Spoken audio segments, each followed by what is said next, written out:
हां बोल. तर आता आम्ही आलो जानेवाडीला. जानेवाडीचा विवाह खतरनाक आहे किंवा बोलूच नाही शकतो.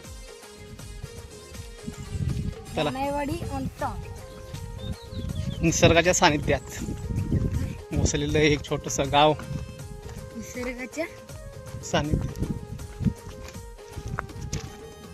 आज मे महिन्याची सुट्टी त्यात म्हणलो जरा काहीतरी फिरून येऊया. मग आहे आत्या बोलला चल जाऊया फिरायला वरती जंगलात. याला काय माहीत नाही, त्याला पहिल्यांदाच दाखवतोय जानेवाडी. बसून पण कंटाळा येत होता. इसने पण कळायला पाहिजे, मुंबईची पोर आहे तिने माहीत नाही गावाची नावं काय आहेत ती सांगायला लागतं. इसने फिरवायला लागतं या. म्हणजे काय काय येतात नुसती बसतात घरात. इथलं आपलं नेचर काय माहीतच नाही. आणि इकडे मी म्हणत फळ वगैरे सगळ्यात जास्त असतात.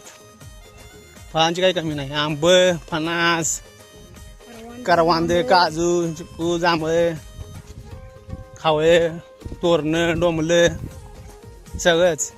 आणि आम्ही आता वरती एवढ्या वर आलोय तरी पण इथे तळ आहे बघा पाण्याचं. कोणी तळ दाखवतो आता.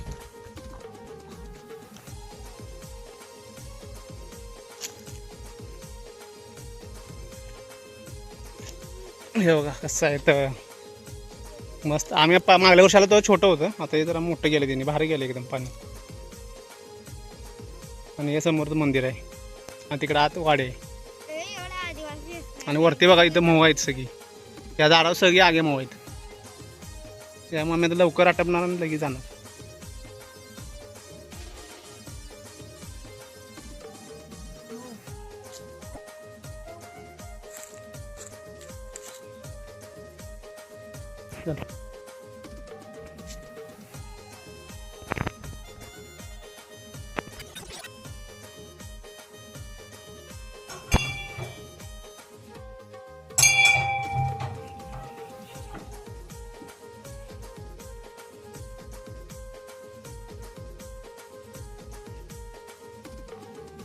हे तुम्ही झाड बघू शकताय.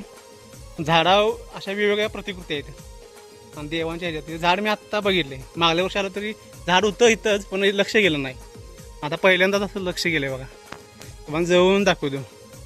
ह्यात कुठली तरी प्रतिकृती देवाची दिसते बघा. हे सगळं निसर्गाची देणगी आहे.